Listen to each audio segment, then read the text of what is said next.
जब बहुत देर तक गान नृत्य आदि विहार करने के कारण श्री गोपियां थक गई,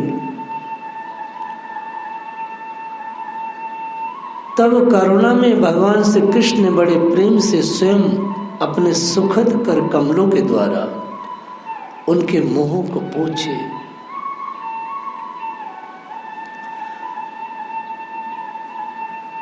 आज सुखदेव जी का 5वां दिन था। इस शुक्रताल में कथा 7 दिन चली, आज 5वां दिन था।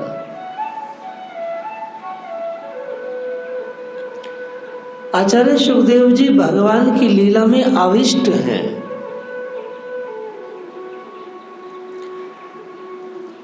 परंतु सुखदेव जी को संसार का विचार आ गया, सो उन्होंने लीला को कहना कम कर दिया, अर्थात उसे सिकोड़ दिया। अन्यथा एक एक लीला हजारों हजारों वर्षों तक चलती रहती।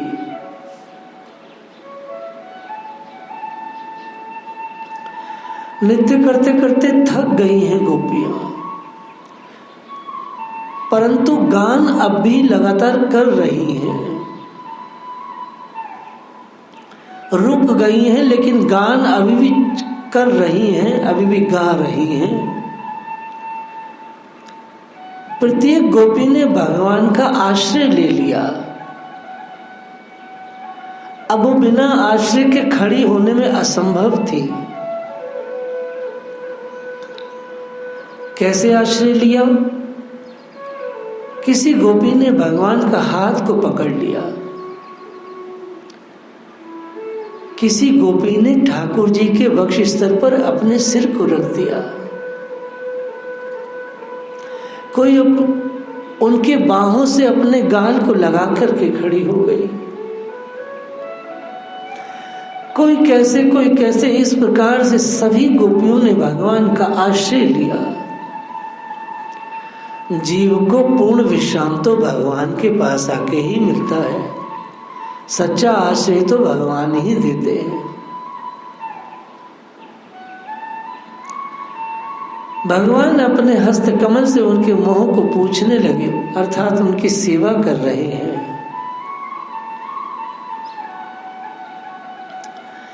कारुण्य का अर्थ होता है परम दुख स्वभावा। परम दुख स्वभावा अर्थात दूसरे के दुख को न देखने का स्वभाव, अर्थात द्रवित हो जाना। श्री गोपियों का मुख स्वयं कमल है। जैसे कमल पर कुछ पानी की बूंदें झिलमिलाती हैं, वैसे ही गोपियों के मुख पर श्वेत बूंदें झिलमिला रही थी।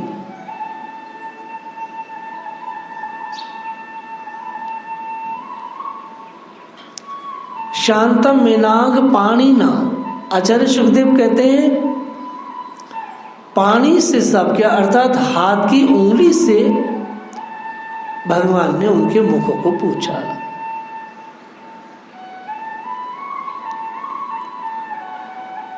इसलिए यहां पर पानी शब्द कहा गया है, क्योंकि एक कमल से दूसरे कमल को नहीं पूछा जा सकता है। आचार्य सुखदेव जी ने पानी शब्द प्रयोग किया है। बाकी सब जगह भगवान के हस्त कमल, भगवान के हाथ के लिए हस्त कमल प्रयोग किया है, लेकिन भगवान का यहाँ हस्त कमल प्रयोग नहीं कहा है। मैनांग पानी नाम, अर्थात भगवान ने उंगलियों से पूछा।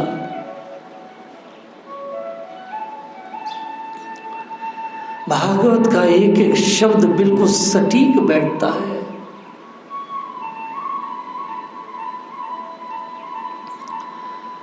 पानी ग्रहण के कई अर्थ होते हैं, ये मैं पहले भी कई बार बता चुका हूं। जैसे दो पहलवान जब लड़ते हैं तो एक दूसरे से हाथ मिलाते हैं, अर्थात वह पानी ग्रहण करते हैं, अर्थात एक दूसरे को स्वीकार करते हैं। लेकिन संसार में एक ऐसा भी पानी ग्रहण है जो बहुत ही घातक और खतरनाक है। महाभारत में उसका वर्णन आया है जैसे धृतराष्ट्रीय पाणी ग्रहण। धृतराष्ट्र को वरदान था कि यदि वो किसी को क्रोध में आलिंगन करेगा तो वह मर जाएगा, तो इसको धृतराष्ट्रीय पाणी ग्रहण कहते हैं। हम सभी के को ज्ञात है कि जिस प्रकार से युद्ध समाप्त होने के बाद भीम, लोहे के भीम को धृतराष्ट्र के सामने रखा और पाणी ग्रहण जब किया तो चूर चूर कर दिया उस लोहे के भीम को।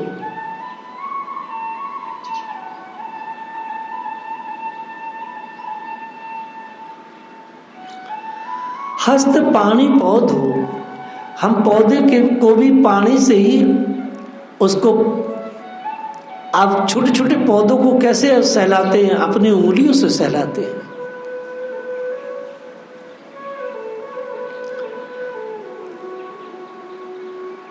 परम आसक्ति से भगवान गोपियों का मुख कमल का मार्जन कर रहे हैं।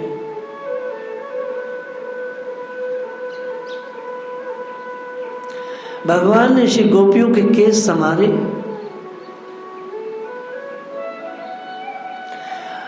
श्री गोपियों का वास्तविक सुख तो भगवान का मात्र सिर्फ हस्त कमल है। भगवान ने श्री गोपियों के मुख को संवारा। भगवान ने श्री गोपियों के अपने हस्त कमल से उनके स्तनों को पूछा।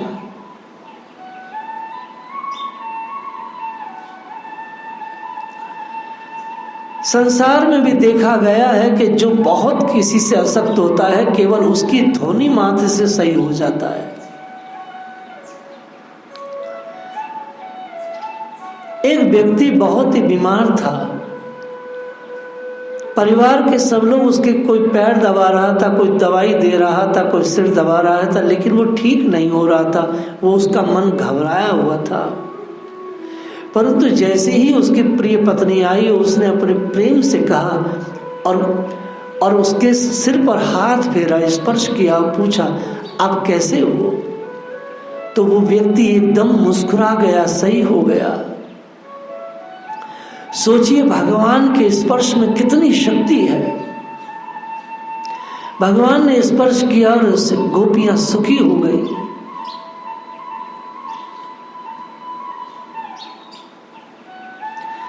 श्रम बिंदुओं के सम्माहन के बहाने भगवान श्री गोपियों के मुख कमल को बार बार स्पर्श कर रहे हैं। श्रम बिंदुओं के सम्माहन के बहाने भगवान श्री गोपियों के शरीर को सहला रहे हैं, स्पर्श कर रहे हैं। भगवान बार बार स्पर्श करना चाहते हैं। भगवान के साथ परम प्रीति करती हैं श्री गोपियां।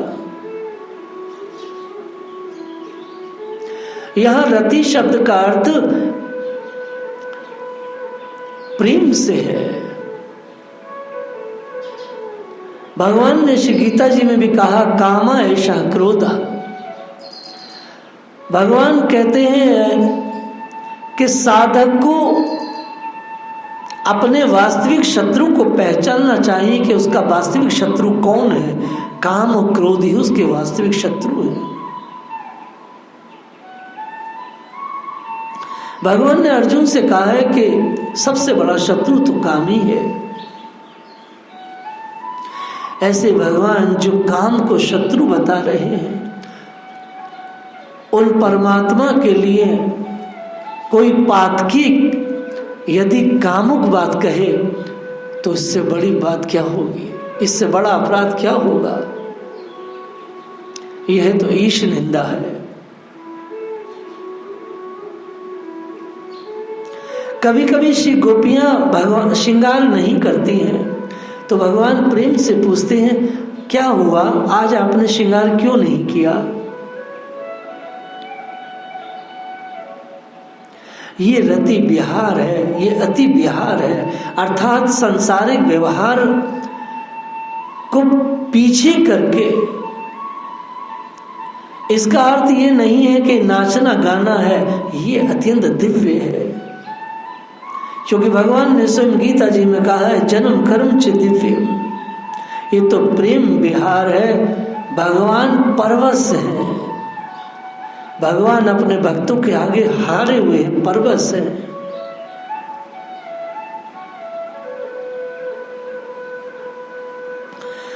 जब किसी वस्तु को मांजा जाता है, तांबे या पीतल इत्यादि को, तो चमकने लगता है। वैसे ही जब गोपियों के मुख कमल को भगवान ने पूछा तो वे और भी चमकने लगा, और भी प्रकाशमान हो गया। व्यक्ति की सुंदरता वास्तव में उसके हृदय का आनंद ही है, जो श्री गोपियों के मुख पर प्रकट हो रहा था। सुंदरता का अर्थ क्या है? सुंदरता चेहरे से दिखाई देती है। ये सुंदरता कैसे दिखाई देती है? उसके आनंद के रूप में। ये हृदय का आनंद है जो मुख कमल सुंदर लगता है।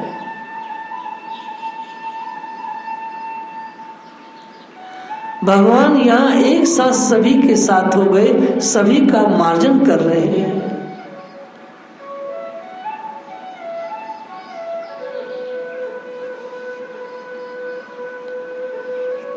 श्री भगवान कभी पूछते हैं तो कभी उनके नख को दबाते हैं। आनंद बढ़ गया है श्री गोपियों का।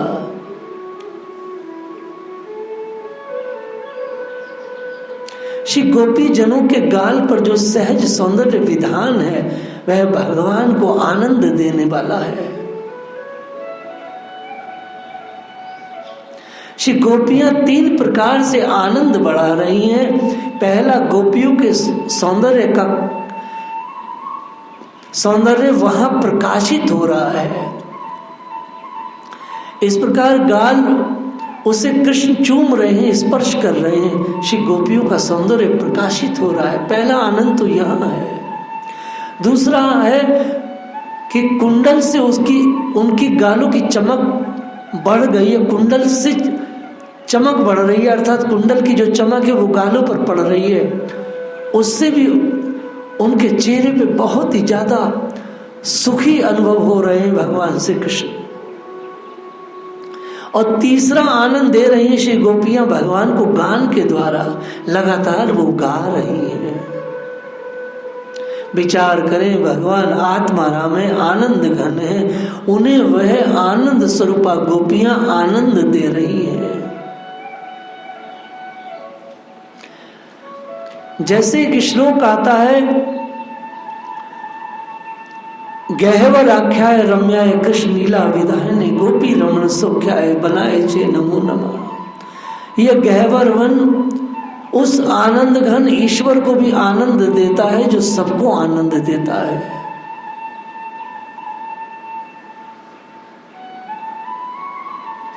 श्री भगवान सब रति हैं।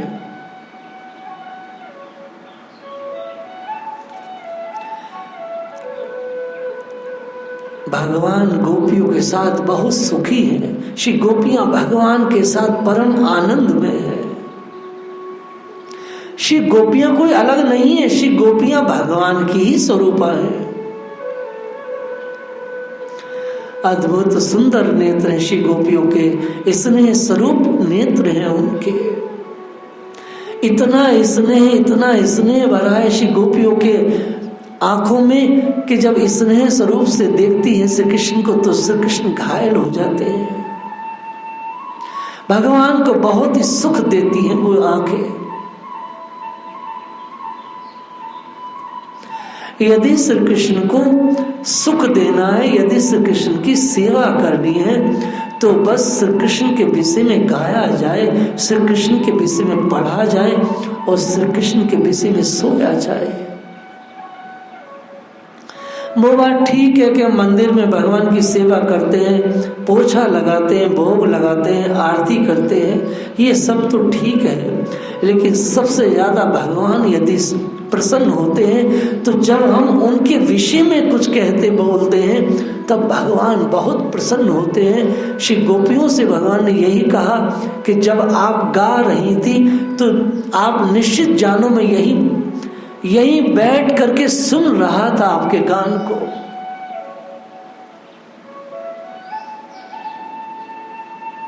स्वामी हरिदास जी ने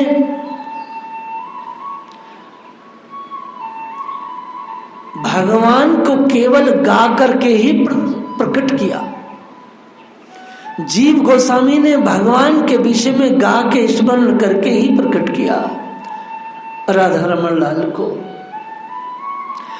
हित हरिवंश प्रभु ने राधा वल्लभ को केवल गा करके प्रकट किया, चिंतन करके प्रकट किया। आनंद घन भी आनंद भूत हो रहे हैं। जो आनंद घन है वो आनंद भूत हो रहा है, अर्थात सारा ब्रह्मांड आनंद में डूब रहा है।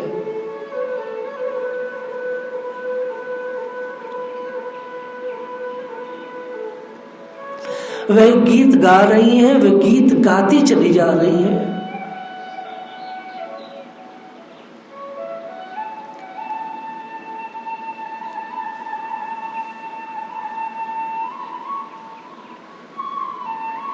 यदि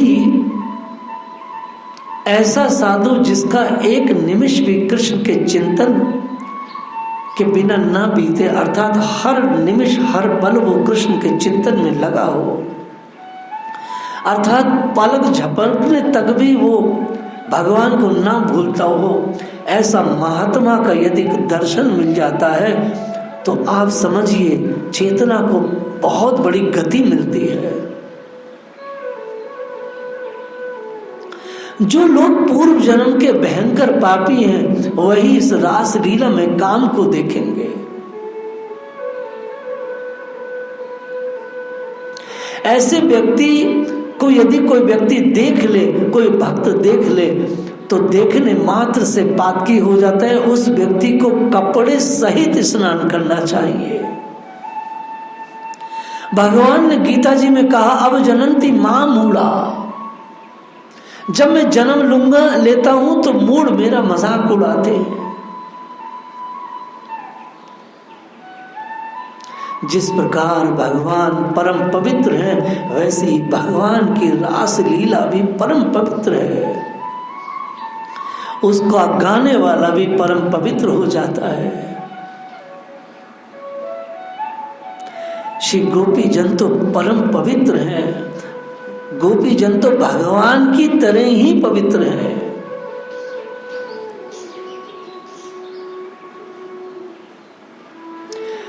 आचार्य सुखदेव हर लीला के समाप्ति पर एक ही बात कहते हैं, इसके गाने मात्र से, श्रवण मात्र से श्री कृष्ण कृपा भक्ति, उनके चरणों का अनुराग पैदा हो जाता है।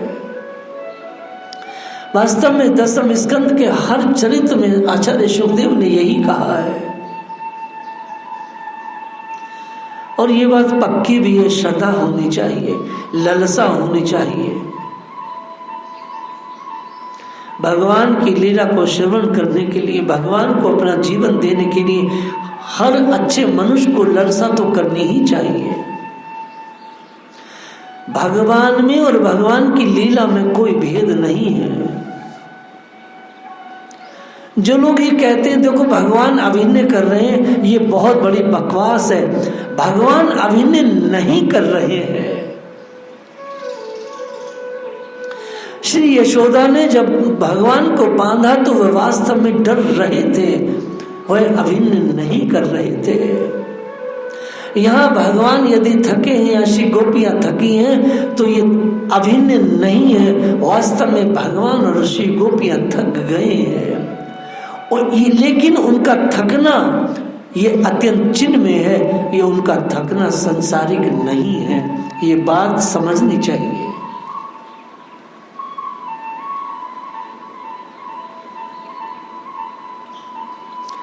जैसे कोई गजेंद्र अपनी हथनी के साथ जल विहार करता है, वैसे श्री कृष्ण गोपियों के साथ जल विहार करने के लिए यमुना में गए।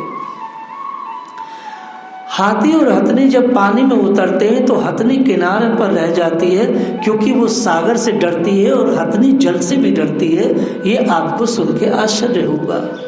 केवल हाथी ही जल में जाता है, हथनी नहीं जाती है। हाथी स्वयं सूंड से पानी लाता है और हथनी पर उड़ेलता है। वैसे ही श्री कृष्ण गोपियों के साथ विहार करने लगे। जैसे गजराज हथनियों के साथ आसक्त रहता है, वैसे हथनियां गजराज पर आश्रित रहती हैं, वही गोपियां श्री कृष्ण पर आश्रित हैं। गजराज नदी की बांध को तोड़ता है, वैसे भगवान ने वेद की मर्यादा को चकनाचूर कर दिया। वेद की मर्यादा को ठाकुर जी ने तोड़ दिया और जल में प्रवेश किया। देखा गया जब हथनी थक जाती है तो गजराज अपनी सूंड हथनी के गले में डालकर उसे खींचता हुआ ले जाता है। वैसे ही भगवान गोपियों के गले में बांह डालकर उन्हें ले जा रहे हैं। वह रास में नाच रही हैं, कहीं पर वो शयन कर रहे हैं, कहीं वह होली लीला कर रहे हैं, कहीं आलिंगन कर रहे हैं। हजारों कुंज प्रकट हुए हैं। श्री कृष्ण के आलिंगन में माला घिस रही है, मालाएं टूट रही हैं। श्री गोपियों के अंग में जो कुमकुम लगी है उससे मालाएं सतरंगी हो गई हैं, पंचरंगी हो गई है।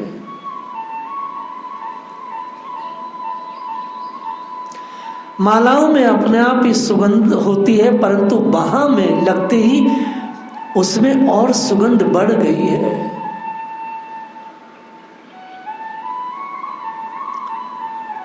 भगवान के सेवक जो नित्य भमरे हैं वो कभी भगवान को छोड़ते नहीं, पीछे पीछे चल रहे हैं। ये जो भमरे हैं आवश्यकता अनुसार भगवान अपने रूप धर लेते हैं। ये भमरे गंधर्वों से भी अच्छा गाते हैं, मीठा गाते हैं।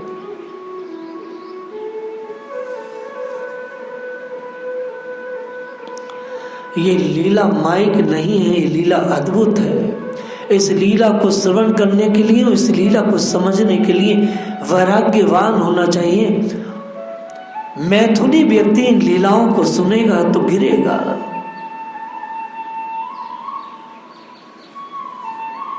कभी कभी भगवान मर्यादा में बंध कर आते हैं, वेद मर्यादा का पालन करते हैं और अपने को पूर्ण स्वरूप में आते हैं। जगत में वेद की मर्यादा को कभी कभी छिन्न भिन्न करते हैं।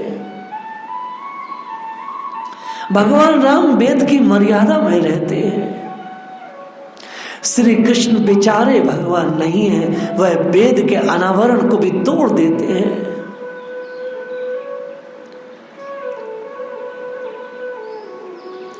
राम मर्यादा में रहते हैं। राम को हम समझ नहीं पाते।